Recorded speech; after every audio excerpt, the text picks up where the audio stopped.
Hi guys, so welcome to the next video.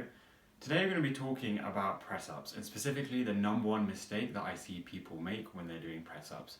So have a look at this video first and see if you can spot what the mistake is that I'm making when I'm doing press-ups here.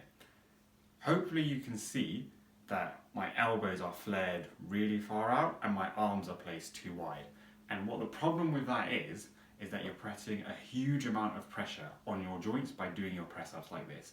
And this is super common, and I see people doing this because it does put you in a bit of an advantageous position to do press-ups a little bit easier, particularly if you're just starting out.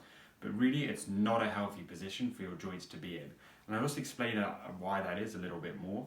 So if you think about it, when you put your arms wide and you flare your elbows, your tendency for your hands to rotate inwards. And that puts a lot of pressure on your wrist joint because the force is coming in through here like this, but your wrists are turned inwards, and that's not healthy for your wrists. Secondly, it also has the same effect on your elbow.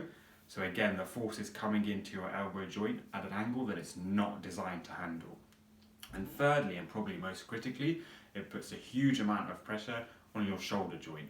And the shoulder is a ball and socket joint. It's the most mobile joint on the body. It's how you get a huge range of motion and you can lift your shoulder all the way up and round, which pretty much you can't do with any other joint in your body.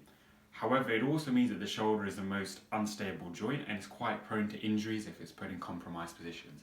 And doing your push-ups like this with your shoulder, with your elbows flared out and your shoulder internally rotated, puts it at high risk of injury. And internal rotation, what I mean by this is if you think about the ball and socket joint of the shoulder, if this is the neutral position, when you rotate it in like this, you're putting a huge amount of pressure into the two bones and they're almost sort of pushing against each other when you internally rotate. And internal rotation is the position that a lot of us spend a lot of time in modern society, sitting down hunched over at our computers or on our phones like this. And when we exercise, we just don't need any more internal rotation of the shoulder.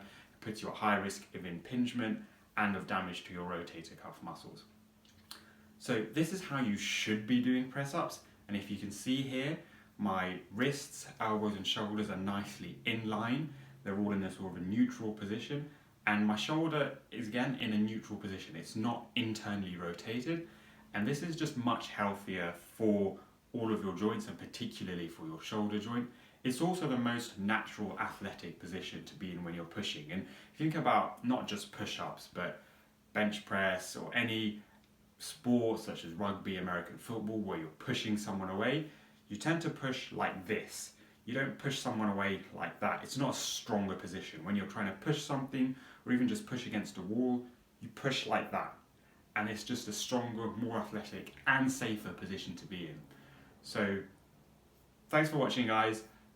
When you're next doing your push-ups, try and do them like this. Keep your elbows nice and tucked, keep your shoulders in line with your wrists. And even if it means that you have to do less push-ups than normal, if you have to maybe go on an incline and put your shoulders on a step or a bench to make it easier, it will feel a bit weird at first if you're not used to doing push-ups like this, but long run, it will be safer for you and it will make you stronger.